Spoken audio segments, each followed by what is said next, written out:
Benarkah Amar Zoni benar-benar berubah total selama di penjara? Atau ada rahasia besar yang selama ini disembunyikan dari publik? Di tengah panasnya persidangan, satu nama tiba-tiba mencuri perhatian, Dr. Camelia. Sosok yang disebut paling tahu apa yang sebenarnya terjadi di balik jeruji, bahkan sebelum kasus ini meledak ke publik. Saksi kunci mendadak tak hadir, bukti foto dan video disebut-sebut ada. Bisikan di ruang sidang bikin suasana makin tegang. Dan yang paling mengejutkan, ketakutan terbesar Amar ternyata bukan soal hukuman, tapi soal ditinggalkan. Apa yang sebenarnya terjadi di dalam kamar saat malam itu? Mengapa hanya satu orang yang setia mendampingi dari awal hingga akhir?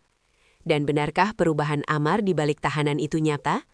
Semua akan kita kupas tuntas, karena cerita ini jauh lebih dalam dari yang selama ini Anda dengar. Persidangan yang menjerat Amar Zoni kembali menyita perhatian publik. Namun bukan hanya perkara hukum yang menjadi sorotan, melainkan kabar perubahan sikap sang aktor selama berada di rumah tahanan.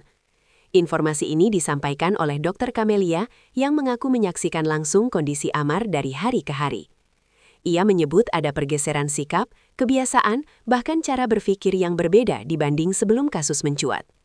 Menurutnya, pengalaman berada di balik jeruji memberi dampak psikologis yang signifikan. Meski demikian, perubahan tersebut tetap menjadi perbincangan publik karena semua pihak masih menunggu pembuktian melalui jalur hukum yang sedang berjalan. Agenda sidang yang menghadirkan saksi menjadi momen penting dalam proses hukum. Namun harapan untuk mendapatkan keterangan tambahan harus pupus setelah saksi yang dinilai memegang informasi krusial tidak hadir. Dr. Camelia mengaku kecewa karena saksi tersebut disebut memiliki foto dan video yang berkaitan dengan kejadian malam itu. Menurutnya, bukti tersebut sebelumnya sudah dikonfirmasi keberadaannya. Ketidakhadiran saksi memunculkan tanda tanya besar di ruang sidang. Pihak kuasa hukum disebut telah menerima informasi terkait saksi tersebut, namun hingga sidang berlangsung, yang bersangkutan tak muncul untuk memberikan keterangan secara langsung di hadapan majelis hakim. Dalam keterangannya kepada awak media, Dr. Camelia menjelaskan bahwa komunikasi dengan pihak saksi justru bermula dari pesan yang dikirim lebih dulu kepadanya. Ia mengaku awalnya tidak berniat menjadi saksi, melainkan hanya ingin mengetahui apa yang sebenarnya terjadi di dalam kamar saat Amar bersama beberapa orang lainnya. Rasa ingin tahu itu muncul karena ia merasa memiliki kedekatan emosional dan tanggung jawab moral.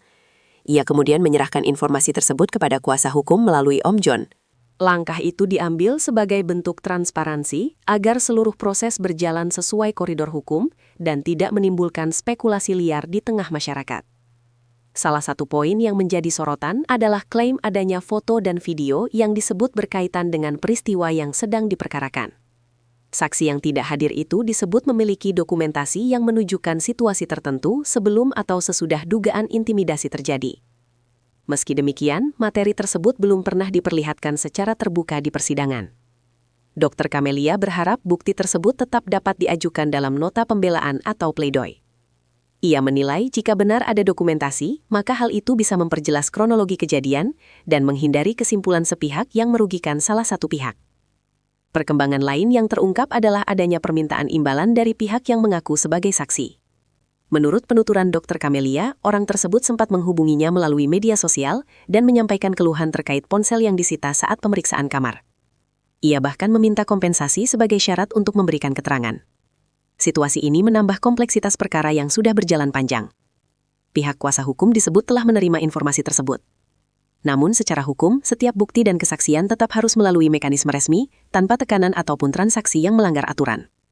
Di luar aspek hukum, sisi personal Amar turut menjadi pembahasan. Dr. Camelia menyebut ketakutan terbesar sang aktor bukan semata soal hukuman, melainkan kekhawatiran akan ditinggalkan orang terdekat.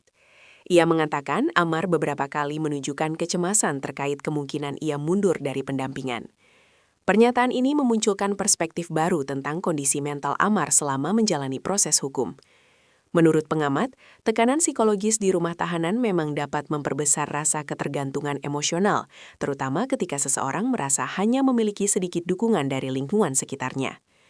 Dr. Camelia mengaku hampir setiap hari mengunjungi rumah tahanan, bahkan dalam satu hari bisa 2 kali, pagi dan siang. Ia memastikan kebutuhan Amar terpenuhi, mulai dari kesehatan hingga urusan administratif. Ia juga terlibat dalam pertemuan dengan kuasa hukum dan pihak rutan. Dalam beberapa kesempatan, ia menyebut tidak melihat kehadiran keluarga inti secara rutin. Meski tidak menyalahkan pihak keluarga yang memiliki kesibukan masing-masing, ia merasa tanggung jawab moral membuatnya tak bisa meninggalkan Amar sendirian dalam situasi sulit tersebut. Ironisnya, meski mengaku mengetahui banyak detail, Dr. Camelia tidak dapat menjadi saksi di persidangan. Alasannya, ia terlalu sering menghadiri sidang dan dikhawatirkan posisinya tidak independen. Hal ini membuat sejumlah informasi yang ia klaim ketahui tidak bisa disampaikan secara resmi di ruang sidang. Ia menyebut kondisi tersebut membuatnya dilema, karena di satu sisi ingin membantu mengungkap fakta, namun di sisi lain harus mengikuti aturan hukum yang berlaku. Situasi ini kembali menegaskan bahwa proses peradilan memiliki batasan prosedural yang ketat. Dalam pernyataannya, Dr. Camelia menegaskan bahwa ia tidak menutup mata terhadap kemungkinan kesalahan. Ia menyebut, jika memang terbukti bersalah, maka hukuman harus dijalani secara profesional sesuai hukum yang berlaku. Namun ia juga menekankan pentingnya keadilan yang sebenar-benarnya tanpa opini yang dibangun di luar persidangan. Baginya, perubahan sikap Amar selama di tahanan patut menjadi pertimbangan moral, meski tetap bukan faktor utama dalam penentuan putusan hukum. Semua kembali pada fakta yang berhasil dibuktikan di hadapan majelis hakim. Kini, rangkaian sidang telah mendekati tahap akhir.